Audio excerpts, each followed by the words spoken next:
Hello everybody and welcome to this playthrough for Pro and Expert Division in the Ventura Open Tournament. The video is sponsored by Golf Clash and Playdemic. We're playing from second tee, which is tour number 7. Before we start, don't forget to subscribe to the channel and also visit golfclashtommy.com for more Golf Clash related content for free. You can also become a master in this game by becoming a Patreon. Link to patreon.com/golfclashtommy, and the best guides on the market is directly in the description down below. As always in our playthroughs, you will see an info box on the right hand side to give you the details that I'm addressing in the guide.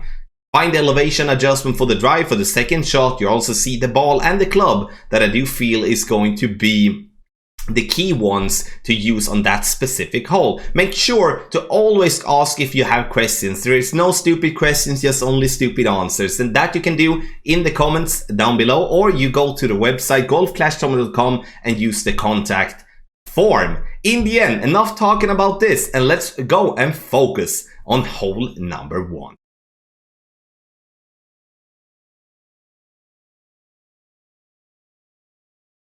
So let's take a look at the drive first and foremost, and as you can see, this is an older recording and we are going to try to manage because this hole hasn't really been played much in early tournaments. So we're playing here with a power 3 ball and a quarterback, but I would strongly advise you to change to a different type of club. As for the drive, playing with an extra mile, Thor's hammer, Apocalypse will give you more distance. Sure, you can manage with the quarterback here, but in the end, it will not, I say it again, it will not be that beneficial to play with a quarterback.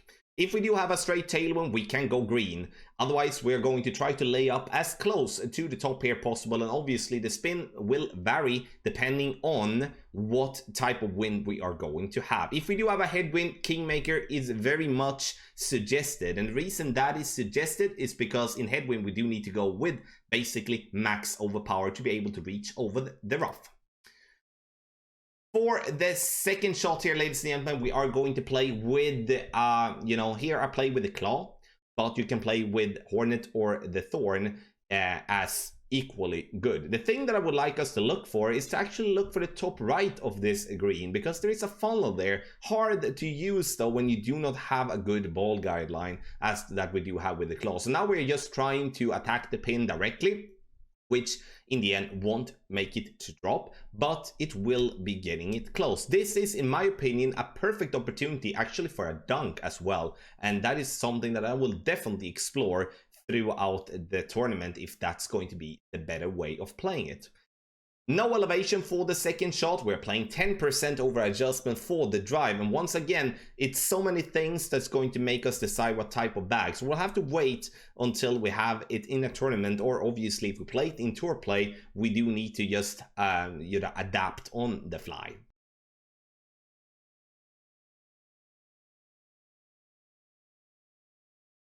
So let's take a look at hole number 2, and here backspin is a very valuable thing to have. If you do not have a sniper level 9+, then I would suggest you to play with the Guardian. And the reason the Guardian is valuable, once again, it's the backspin. If we do have a headwind and have a sniper 9 or 10, sniper 9 or 10 is preferred due to its better ball guideline and better accuracy. But if we do have a crosswind or we do have a tailwind and we do want to use the backspin shot towards the pin, then we're definitely going to have to play with the Guardian to have a little bit more backspin and give ourselves a little bit more room. There is a rough bump here as well, in between the bunkers at the bottom, that could be played with a Goliath, but I would strongly advise you to only play that if you do not have the clubs to go with the backspin shot, because it's an iffy one and it's hard to get that one 100% correct. 20% over adjustment, and we do need a maximum distance number here to get it correct. Navigator ball, or basically whatever ball that has minimum wind resistance 2.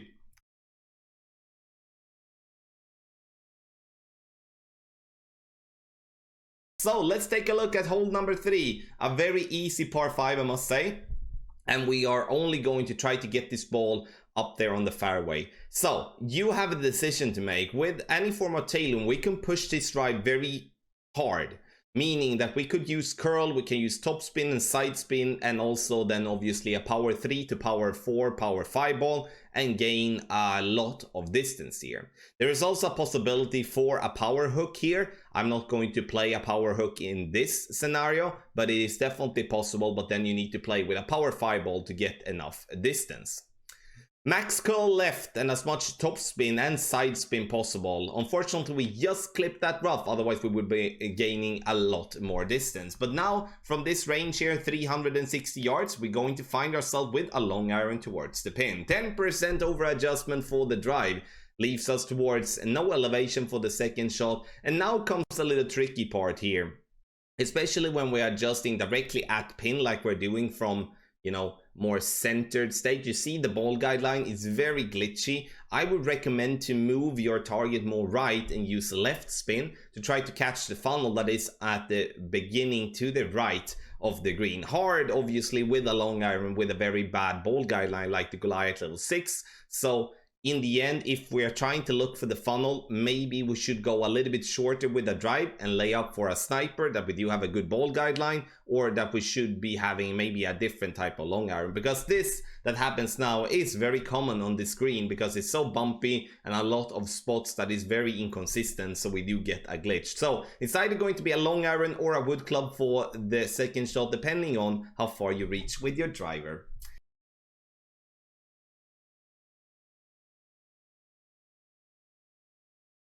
So here we are going to play with a navigator ball, power 1, wind resistance 2. And the reason we're going to do that is that we do in a crosswind and a headwind, we will be being in between clubs playing with a kingmaker as, you know, a power 3 ball. 3 bars of backspin and 2.5 bar side spin to the right with ball guideline to the hole here in a direct crosswind, and then we're going to adjust for a minimum distance and a 10% over adjustment. The thing that we do need to maybe think about here is, like, if we do have a headwind, we might need to reduce the spin a little bit just to compensate for the compressed ball guideline. You can see that I have an intentional little right curl. I just have a little bit, not much, and I would like us to try to obviously avoid that, because now we miss right, and that is most likely due to that little unintentional curl. So no curl for the tee shot, and you're going to be very, very close here on hole number 4.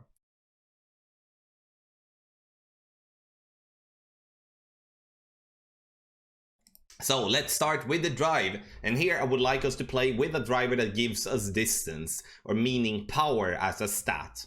This together with a power 3 ball would definitely help in let's say crosswind, and also especially in headwind. We're using 4.5 bar topspin and as much side spin to the left possible, and you're noticing here that I'm not trying to go as far down the fairway possible. I'm trying to kind of leave ourselves, you know, into the center of the fairway, also trying to go as much to the left possible without endangering the rough to the left. Half a ball of curl to the left after adjusting maximum distance with a 10% over adjustment. Yes, we are adjusting maximum distance even though we're not complete in max, and then we are adding the 10% elevation. Do get over there, and there you can see the trees there on the right, and that's the thing that we do want to stay away from, because if we are too much right, the trees will be in our face and we have to curl around the trees, and that's always going to be terrible. Now I play with the big dog as the second shot club, or like the wood club. You can play with a sniper here as well if you play with a power 3 ball, if you do have it in sniper level 9 minimum. And why it's sniper level 9 minimum, it's because then you have some topspin to work with, you also have a distance to work with. But if you want to be very safe that you will get this one to green, because trust me, this is no albatross hole by any means, this is an eagle hole as best in my opinion. Sure, we might could get an albatross here, but we're going to have to rely on luck, as we cannot see the ball guideline to the hole, and the ball has to bounce and had to roll very far. One little tip there in the end, do not go short on green, because if you do go too short, you will not reach with your putter. No elevation for the second shot.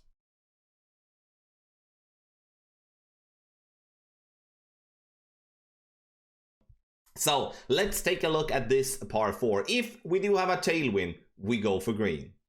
And that is with playing with 4.5 bar backspin, which I think is a brilliant number to use. Use as much side spin to the right as possible, and I would strongly advise you to play with a kingmaker if you do have, you know, a decent amount of them. The reason for that is not to reduce the wind, is more for getting the side spin to the right, because the more we can kick the ball to the right, the more we're going to land this ball on green and stay away from the bunker on the back end of the green. Half a ball of curl, and we're going to have to apply a decent amount of overpower here, meaning we're gonna play with somewhere around 1 to 4 rings of overpower, depending on, again, you know, what type of wind and what type of club we're playing with. But the fact is, you know, we have a lot of room on the green, and if we can land that one on green, we're going to be able to putt that one for an eagle, and that's something that I would take all day and every day. 10% over adjustment for the drive, and even if I play with an extra mile, it doesn't mean that you have to, but extra mile or Thor's hammer or the Apocalypse, the club that gives you the most distance but has at least a minimum 4 bars of backspin when it comes to tailwind. What do you do when you do have a crosswind, headwind, or headwind? Then we either go full blast, trying to go through the trees, which is a basic like a lottery. You know, you either go through or you don't. Or you go straight down the fairway, go past the trees, and then you have a simple short iron towards the pin. Those are the two options, otherwise if we can't use the platform. So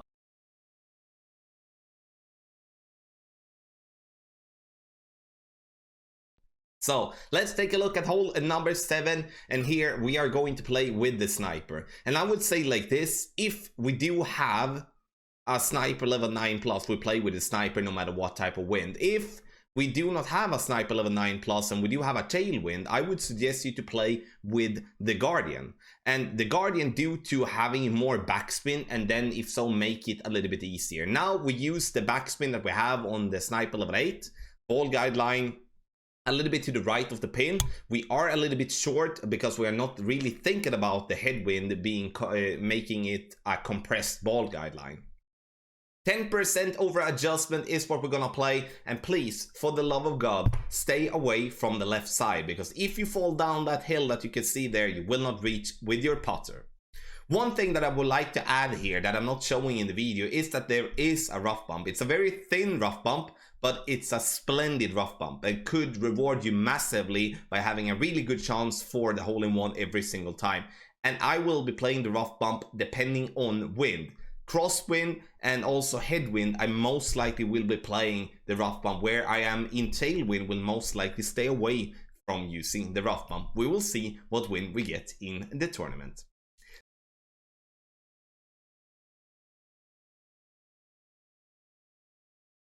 So let's take a look at the drive here. First and foremost, we want and need to play with a power 3 ball. Playing out to the right is going to give us the best possible way to make the eagle. If we play left, we're going to find ourselves to only be playing for a birdie, I would say, because the shot from the left is going to be so difficult to get in to a situation where the eagle is droppable from distance. So maximum distance with a 10% over adjustment, using around 5 to 6 bars of side spin to the right, 4.5 bar with a Titan is totally fine as well.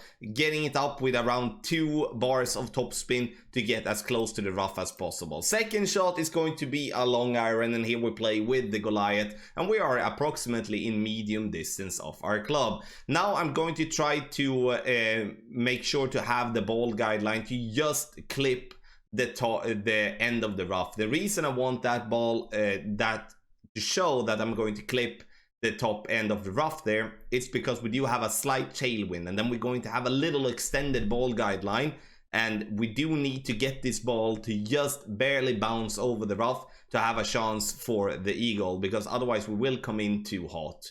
10% over adjustment, and we're playing medium distance of our club. Ball is going to bounce. Unfortunately, now we just clipped the rough, but trust me, we do need to play very close to that rough to be able to get that ball to its hole.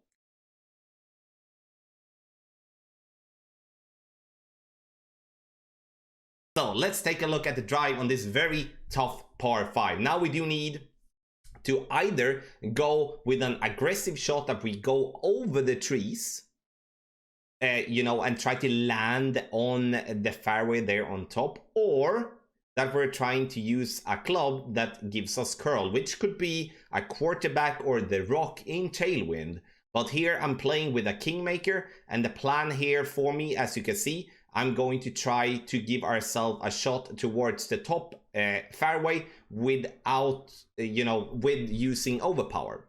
So I'm using half a ball of curl left and max overpower here. Obviously, here you can see I hit perfect, which will help. But with a perfect, even hitting great right, we will still be fine. And getting this ball this high up on the fairway is super duper valuable. 10% over adjustment for the drive, and have in mind you don't have to go full overpower, but then you need to back up, move a little right, and you will have to curl using topspin to get up to that top left corner of the fairway. Second shot here is going to be with the big dog. Why the big dog and not the sniper? It's because we do want distance for the second shot. Just picture yourself having headwind here, because the headwind will most definitely make you have to overpower your sniper, and that's going to be terrible. And especially as well, if you do make a bad drive, you are also then going to have a massive struggle to get to the spot that we're looking for. Now you can see that I'm having a trouble here with the trees, which will be trouble. So I decide to, okay, I'm only going to play this one for an eagle. I'm not going to do anything else. So I'm going to curl around the tree using half a ball of a right curl. And then we're going to bounce on the fairway, and we're just going to land ourselves very, very nicely on the fairway just before the green. Sure, we didn't maybe have to curl it that much, but personally, I'd rather curl it a little bit more, stay away from the tree, and take a short wedge towards the pin. Elevation for the second shot is minus 10%.